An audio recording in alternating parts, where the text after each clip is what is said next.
Tels des apôtres en mission, ils sont une vingtaine à envahir le stationnement, carte géographique en main. Alors, on a ce qu'on appelle des cartes de territoire. Alors, c'est divisé en secteurs et chaque groupe de témoins par auto va visiter un secteur durant l'avant-midi. Parmi eux, Mélissa, 17 ans, attire notre attention. Elle fait du porte-à-porte avec ses parents depuis qu'elle est toute jeune. C'est quoi faire du porte-à-porte quand on est jeune, quand on voit ses amis jouer partout, puis... Jamais qu'on a trouvé ça dur ou les parents ils rendent ça quelque chose d'amusant pour les enfants. Puis ça veut pas dire qu'on n'a pas le temps de s'amuser dans d'autres moments. Les principes de la Bible, elle y croit.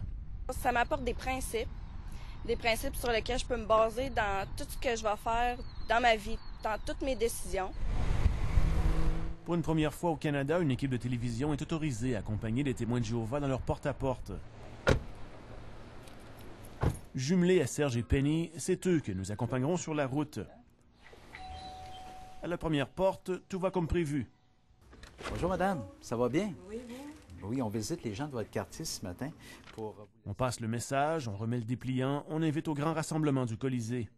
Le fait que les témoins vont de porte en porte, c'est pour suivre un commandement de Jésus qui a dit à Matthieu, chapitre 28, 19 et 20, « Allez donc et faites des disciples des gens de toutes les nations. » Évidemment, parfois, il y a des absents. Si ici, on hésite à laisser un dépliant dans la boîte aux lettres, il arrive que parfois, on laisse des traces de notre passage. À la troisième porte, une image de déjà-vu. L'homme refuse catégoriquement tout échange avec les messagers. Je voulais vous laisser une invitation spéciale à notre assemblée à Québec. C'est beau, ça m'intéresse. Bon, excusez-moi de vous avoir dérangé. Bonne journée. Bon, alors voilà. Oui, ça représente un défi, mais on a remarqué que la plupart des gens sont très gentils, sont polis. Et si ce n'est pas le cas, ils vont nous dire, bien, ça ne m'intéresse pas, tout simplement. Alors, on va passer à la porte suivante. Ils peuvent cogner chez vous les lundis, mercredis, la fin de semaine. Certains se demandent s'ils ont le temps de travailler et surtout où va leur argent.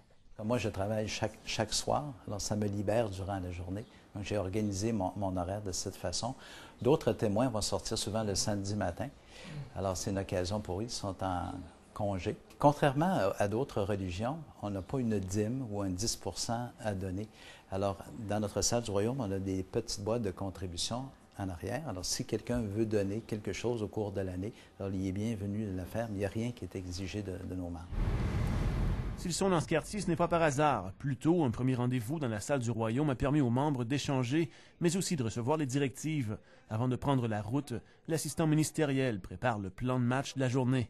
On laisse les invitations aux gens, les gens qu'on rencontre ce matin.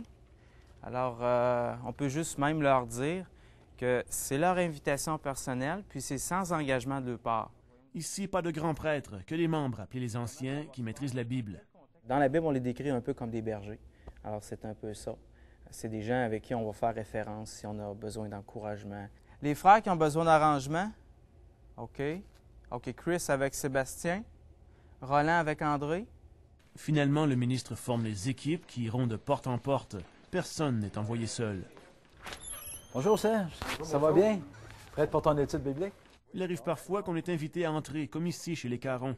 La petite famille a pris contact elle-même avec les Jéhovah juste après le 11 septembre 2001. En 2001, quand les jumelles se sont faites rentrer par les avions, je me suis mis à paniquer. Je pensais que c'était la fin du monde. Ça m'a donné le courage d'aller cogner chez les témoins. J'étais nerveuse. J'ai demandé une Bible, puis ils m'en ont donné une. Depuis, Serge et Penny viennent une fois par semaine étudier la Bible avec toute la famille. As-tu hâte, Jessie, qu'un jour, il n'y aurait plus de maladies du tout sur la Terre? Oui. Ce serait plaisant, hein? Au début, ils n'étaient pas les bienvenus. Je croyais toujours qu'ils utilisaient la Bible pour à leur propre fin, à leur propre profit à eux autres. Est-ce que dans le nouveau système que Dieu va instaurer, ça va arriver? Oui. Tu penses, hein? Oui. Ici encore, les enfants attirent notre attention. Sont-ils vraiment passionnés par l'étude de la Bible? Au tout début, peut-être que ça me le disait moins, mais c'est moi que ça a piqué ma curiosité. N'aie pas peur, je suis avec toi. Un petit bout.